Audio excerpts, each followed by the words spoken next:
Welcome back to the channel and to this review of the weekend's action. We have got the playoff rugby to talk about, the access match as well. So close for Grenoble and Montpellier. The basket case live to fight another day. Let's have a little natter through this. How you doing, Joe? I'm good. I'm enjoyed the weekend's rugby.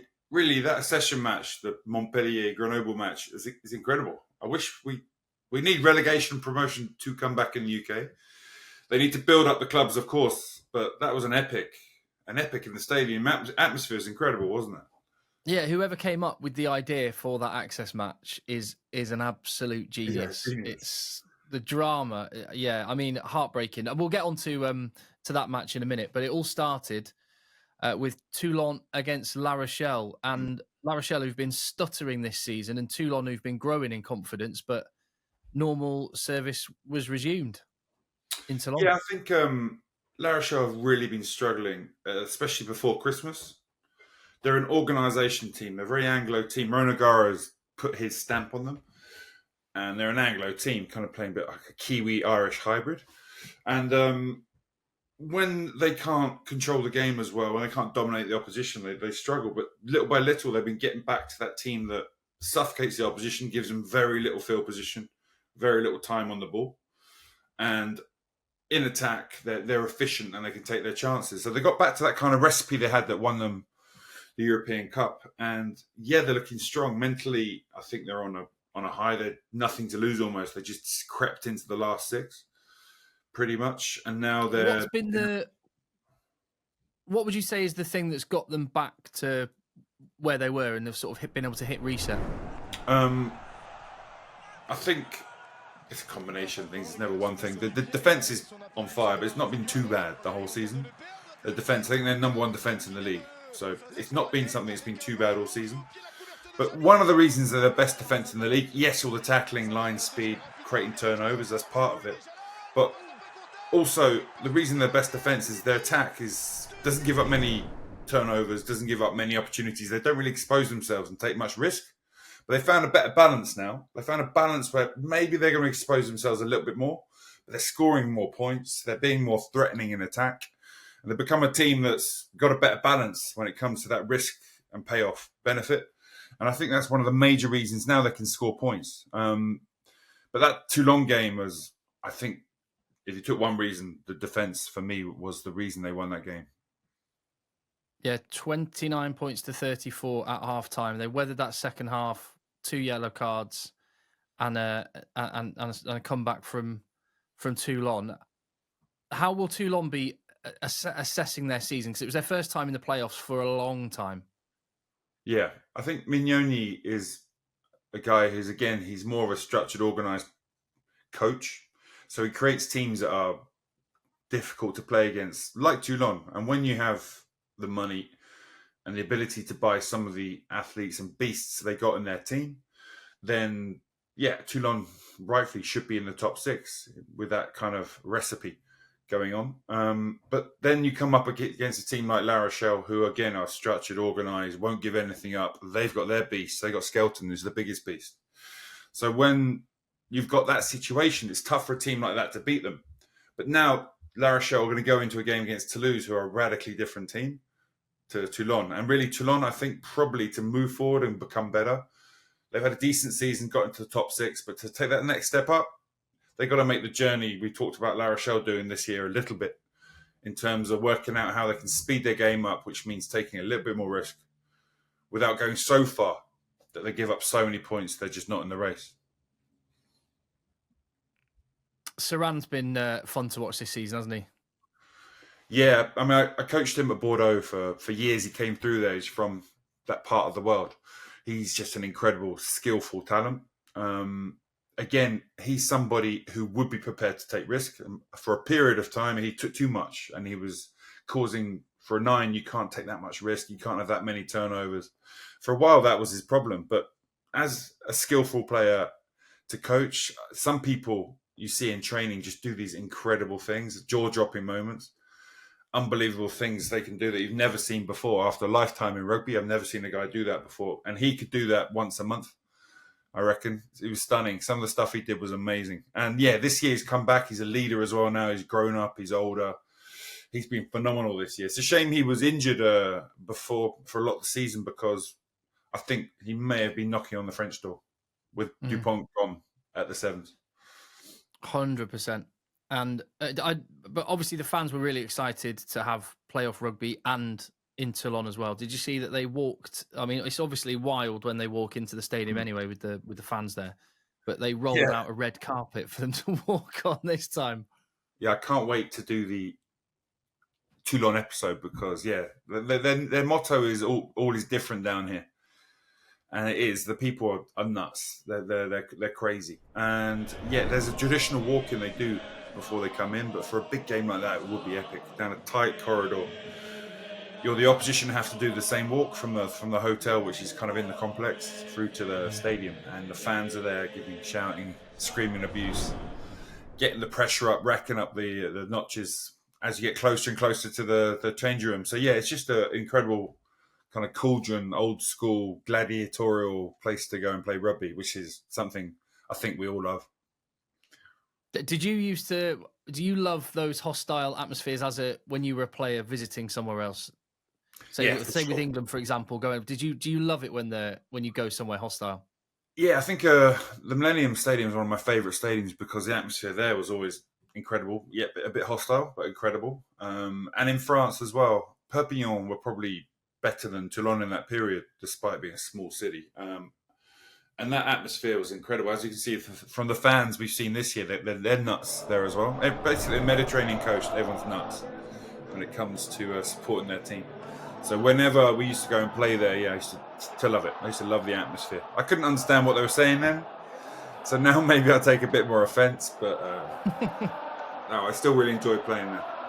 Ignorance is bliss. So 34 points to 29. La Rochelle go to Toulon and get themselves into the semi-final, where they've got the champions lying in wait, domestic and European champions lying in wait. We'll get to that in a minute. But the second match was in Bordeaux, where the semi-finals are going to take place as well. And Racing 92 travelled to Bordeaux, 31-17. The home team won, but that doesn't tell the story. That looks like it was a comfortable win, which Bordeaux got the win in the end. But that was nip and tuck for quite a lot of that game, Joe. Yeah, I think it's a just result. It wasn't one-sided. It was never one-sided. Racing were kind of in it in a way, but Racing also just weren't very dangerous. They created little. The one try they scored in that second half was a kick battle. Bordeaux had gone ahead by a couple of scores at that point, and there was a great break from Tedder who created a try. I'm sure we'll see. It was a really, really good try. But in terms of field position, creating opportunities, they didn't really do that much, and I think that's been Racing's problem as the season's gone on. We go back to that structure, initiative, play what you see, risk element with them, and on that structure side of things, if you come up against a team that's motivated, has good athletes, very well organised themselves, you're going to struggle to break it down if you don't have that other side of the coin where when the moment happens, we can drop the hammer, we can change up, we can do something completely unique that the opposition can never prepare for, they can never get ready for. So I think Racing have struggled with that this year. So they were in the game, but really my feeling was Bordeaux were always quite comfortable, despite not having Jalibert and half the match without Penal. Yeah, we can come to Bordeaux in just a second, but how will Stuart Lancaster's first season in charge be judged, do you reckon? Yeah, obviously it's a tough learning curve. I think he's gonna have one more season at least, and the lessons he's taken from this year, it would be a fascinating talk to sit down with him now and say, what conclusions have you come to at the end of this season? In a couple of weeks, he'll look back, he'll review the year. It'd be fascinating to pick his brains and understand what he thinks about French rugby now and how you win this top 14 league. There doesn't seem to have been, as you've sort of touched upon, like a great deal of evolution in how they play. I guess it's limited what you can achieve when you just come in and there's a group of players already. And I mean, I don't know how French rugby would differ from what it's like in Ireland or England as a coach. So how difficult is it to change course in these French organisations? It'd be quite difficult. I think some of the exigence, the keeping the high levels every day. For example, you're used to that in Ireland, you're used to that in England. You come in every day, you're going to hit this, you're going to hit this, you're going to hit this. You never drop below it. But in France, sometimes they'll go up here and then they can drop down. It deviates more than you get in England. So for a foreign coach, that's quite tricky. If you hit that low point on a match day, when you're trying to play like Leinster did, and the game plan he's playing there, everything needs to be on the money, every pass, every line, every position. Otherwise, if the player is slightly out of position, slightly too deep, slightly too flat, if the pass is slightly far behind the player, is not in the right position, then the system won't work and you won't get that one-on-one opportunity. You'll get smashed by two people and you'll stay in your defensive system phase after phase after phase, and you won't go forward. So when a team like Leinster are so efficient and you come to the French team, I'd imagine for him that was probably a big shock. And changing those kind of behaviours is probably one of the reasons they've signed someone like Farrell. They're hoping he can come in and give this example, the Johnny Wilkinson-esque situation at Toulon, with Giteau and Wilkinson going in there and saying, this is what we do every day, come and match us, which did happen there. So hopefully he can work out how to change that behaviour to get what he wants happening. Sorry. No, that's right. I was going to say Le Garrec's been one positive this season, but it definitely feels like with Racing, the potential is greater than the reality at the moment. They're less than the sum of their parts, and we'll definitely look for them next season to see how they can develop. As for Bordeaux, I mean, box office players, they play a wild brand of rugby, which when it clicks can be as unplayable as Toulouse. How do you assess this particular match? I think they'll be happy because the last time Jalibert wasn't fit for the quarter-final. Was it the quarter-final? They lost to Quins, and the team played really badly. Quins played well, won an epic match, but without Jalibert, that was kind of the big match he'd played before. But he stepped into this big game and he did pretty well. His kicking game was good. He's never going to be Jalibert in attack, but still he created enough and freed up and gave those amazing players around him enough good ball to work with and score enough points. Listen, I think this semi-final that they're going to play in is going to be pretty epic. It'd be fascinating to see against Stade Francais, who are a team that can really put their foot on your throat and kill you. It'd be interesting to see. That's a proper clash of styles, that semi-final, isn't it? Yeah, both semi-finals are an amazing mix of different kind of teams. So you're going to crush you. La Rochelle, Stade Francais. Okay, we're going to crush you with this. You're not going to be able to breathe. And then when we get the chance, bam, we're going to go. Versus these teams that can just feel their way through the game, play this incredible fast ball from anywhere on the pitch at any moment, at any point in time. You turn around at a penalty. You turn around when the ball rolls into touch and don't pay them enough attention and respect. They're going to jump on you and go for it. Just on Bordeaux for a second, because I know, obviously, we mentioned Owen Farrell going to Racing. He has the Joining Jack charity thing, which he does after a kick. Yeah. Do you know what that is with Luku? Do you know? Do you know the backstory for that? I think some sort of koala foundation or something. I'm going to find out what. Oh, it is a charity thing. Okay, cool. I don't know what he's supporting there, but I need to find out because I'm intrigued. I'm intrigued to know what that means. I'm intrigued. I didn't know whether it was rabbit ears, stag antlers, but koala. There you go. Maybe that's the case. Effectively as well. Some sort of banter. There's a player there they're called Nance Ducoin, who is one of the funniest guys.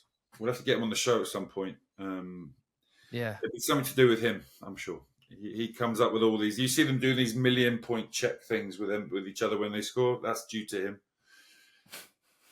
He's like the social secretary who makes a load of stuff happen.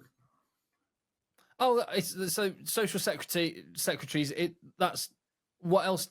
How does a squad operate like that? You have the senior guys that chat to the coaches, but they have social secretaries. And how else does a squad break down? Yeah, so him, for example, Nance is never going to be a leader in terms of sitting down and talking about this, and this. He's okay, but he's hilarious. So I think, for 10 years has been the social secretary. So organised meals out, events, nights out and he gets a small budget, and the players have him organise various events. They can do loads of stuff. It's quite. I don't think every French club does it, but at Bordeaux they certainly had him. At Cass they didn't, but at Bordeaux he took that one and ran with it, and he's very good at it. But he's the kind of guy you put in the changing room who comes up with. He's just hilarious, makes you laugh every day. Every club needs one, and he's certainly the funny guy there. But he pushes it to a whole new level. I think when he re-signed a new contract for his 8th year with the club, he wore a wedding dress to the contract signature with the president and had a photo side by side, like holding the contract. Yeah, he could do stuff like that. Quite funny. Love it. Well, effectively for Bordeaux, this is effectively a home semi-final as well. What difference will that make? I mean, surely that'll make a significant difference. There are a certain number of tickets that other people have bought, but the Bordelais people would have already bought every ticket possible. There's going to be 30,000 Bordeaux fans in that stadium at least, and then the other 15,000 are going to be corporate, and maybe 5,000 of the other club, because they've just hoovered up the tickets. Be interesting to see how many Parisians get in the stadium. Yeah, well, at least whoever's in the final, we know that one's going to feel a little bit more. That's going to feel a little bit more neutral, but this is definitely going to be hostile from a Stade Francais point of view. How does Stade Francais beat Bordeaux? Oh man, they'll be pretty confident. Their style of play is something you can just repeat. Just it's about motivation, working hard. Listen, it's tough to do. You got to have the right kind of players and pick the right game plan to do. But they got those players, and they can, especially scrum time. I think if Bordeaux have lost Tampafina as well, we'll have to wait and see what happens there, because they've already lost another tight head this year. They got various medical jokers in, which is the reserve players they're allowed to bring in. Their scrum got destroyed after that by Racing Scrum, which is not deadly. So the Stade Francais scrum is deadly. So there's one thing straight away. If that's the situation in the semi-final, you could already have a 1 foot in the final for Stade Francais if that's the situation. But apart from that, they're a team who just give up fewer chances for the opposition. They're very organised in attack, so they give away a few turnovers. In defence, they're very well organised. They're aggressive, create a lot of good turnovers. And when they get those turnovers, they can really go for it. And they've got players who can bring that bit of X factor. But yeah, it'd be interesting to see how the scrum goes. And after that, it's going to be about the few chances Bordeaux get. It'd be about them taking those opportunities. Stade Francais' stout defence, Bordeaux's attack. Which one do you think is going to come out on top in that one? If Jalibert was playing, I'd think the Bordeaux team would prevail. But without him playing, there's going to be fewer opportunities than normal when you play against a team like Stade Francais. Those moments come, and Jalibert himself would create a few with the way he can attack and run and step. His ability to chip on the run and all these incredible skills he has won't be there. So there'll be less opportunities for Bordeaux, but home advantage. I think my gut feel, if the situation with the scrum is as we said, they're missing their 2 first choice tight heads, then I think Paris might take it. Well, moving on to the other semi-final, La Rochelle are going to have no lack of motivation. They were heartbroken this time last year in the final, losing to Toulouse. They've got a shot at revenge. They've had to watch them lift the Champions Cup, and well, they want their hands on that Brennus. It's evaded Ronan O'Gara, and it's similar kind of matchup with the other semi-final. Stade Francais and La Rochelle, structured, and the looseness of Bordeaux and Toulouse. Yeah, definitely. I think one thing about Toulouse is they're really good when it comes to they got some beasts themselves. So scrummaging and mauling, they're pretty good as well. I think Miafu being injured, I have to wait and see if he's fit, because that for me makes a big difference. He raises that side of the game up. So you got Skelton versus Miafu. It's like a Japanese horror film with those two going at each other really hard. So I hope Miafu's playing, because that will equalise that side of things a lot more. I think Toulouse's ability to break and score, they can handle the other side. I think they'll win the game. It's just La Rochelle's mental position. They're going to come into this nothing to lose. They crept into the last 6. You saw how into that game they were last weekend. When you see 15 people just going for it, flying out of defence, smashing people, reacting really quickly, they have nothing to lose. If they can repeat that mentality for this semi, that will get them close, I think. But again, Toulouse have been preparing all year. They've rested people. They're fresh. They've got fewer injuries. They're in such a good place. I think mentally, having a couple of weeks off from the final and then coming into this, they're going to just chuck it all into the semi-final, understanding that another epic double, which doesn't happen very often, could be on the cards. Toulouse, in fact, you mentioned this the other day, Joe. Toulouse's workload of some of their frontline players has been relatively light compared to previous seasons. Yeah, they had a plan because actually, I think they lost to Cast when we beat them in the semi-finals, and they didn't get through in Europe a few years ago. They kept on using. Well played, getting that one in, by the way, Joe. Well done. Yeah, just chuck that in. But one of the reasons they identified is they've been overusing the players. We talked before about how long the French season is. It's kind of 11 months when you include pre-season. And they'd overused the players who weren't quite in the right condition. They had a high number of injuries. The players weren't as fresh.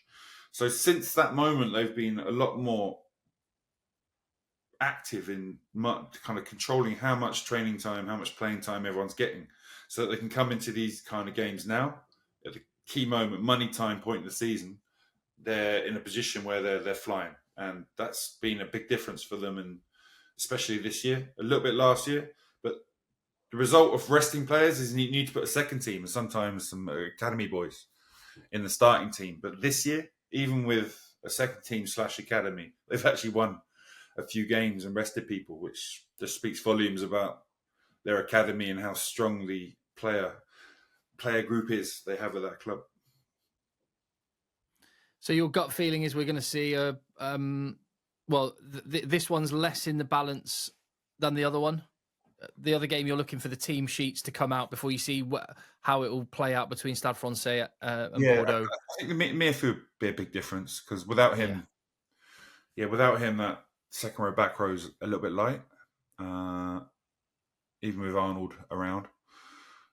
Now, so that's one thing. But yeah, I don't think that scrummage element can kill you. If your scrum gets destroyed, that's always going to be a rock around your neck when it comes to a game. You could win, but it's going to be a lot more difficult. So for that Bordeaux game, that's going to be a big influence on this. But yeah, listen, Toulouse, Bordeaux, the Toulouse and Stade for me are the favourites. Toulouse by a little way. La Rochelle, the match could go either way, but I think Toulouse should win that one. I think the Paris Bordeaux one's probably a tough one to call, and that's why things like the props who are fit can really become a big influence. Yeah. Well, another little subplot for English fans that are watching that game will be Jack Nowley up against Jack Willis as well, which is pretty cool. So yeah, we'll keep our eye on the semi-finals. But we mentioned at the very start that access match, the runners-up in the Pro D2 final against the second bottom in top 14, the basket case that has been Montpellier, Altrad's billions hasn't stopped them from being an absolute shambles on the pitch. And they narrowly avoided the humiliation of dropping down to Pro D2, 20 points to 18. I can't imagine what it must be like waking up after that game if you're a Grenoble player, because there were points left out there. For large parts, they were the better team. They'll be absolutely gutted, won't they, Joe? Yeah, they played so well. I haven't seen them play much this year, but they were, again, super motivated, nothing to lose, and they were just flying into Montpellier. And it never looked like a League One team v League Two, top 4 team v Pro League. It never looked like that. It looked like two equally talented teams just going at it. And Grenoble, really, they attacked well, they defended with verve. I think power-wise, they suffered a little bit. That Montpellier power did pay off in the end, but yeah, it was an epic match, high quality rugby, and really that atmosphere for me was worth the watch alone. It was incredible. And they got that try towards the end of the first half where Sam Davis, isn't it, put the kick across, and they scored. The crowd went wild. It was it sounded incredible. He's been so good this year, and there's an argument that he's the best performing available Welsh 10. Obviously, not Wales will not pick him, but such a shame that he missed 2 kicks, which could have been the difference in the end. But and Montpellier on the flip side, it looked to me, if I had to summarise their attack, their entire attack was Ben Lam. That was basically it. Yeah, he had a big day. I think Ryan Ark and Ben Lam are probably about all there is at the moment with them. Yeah, that's a team who's just completely lost their way despite having millions. And this is why, if you've not got an aligned club where you're signing, you understand how you're going to play, you're signing the right people, this is what we do, we got this kind of character at the club, you just end up, despite having a billionaire who puts in loads of money, you end up with a team fighting for relegation who 3 years before won the league. It's nuts. Yeah. Well, I'm hitting refresh on their news feed at Montpellier to look for some signings now that they've actually consolidated top 14. Hope we may have some news and some people to talk about and talk to, Joe, that are going to be heading out from England to Montpellier. We'll watch this space on that. I was actually texting one of them yesterday saying, "Mate, are you watching this?" And he was. He was very nervous. But yeah, that was that would be.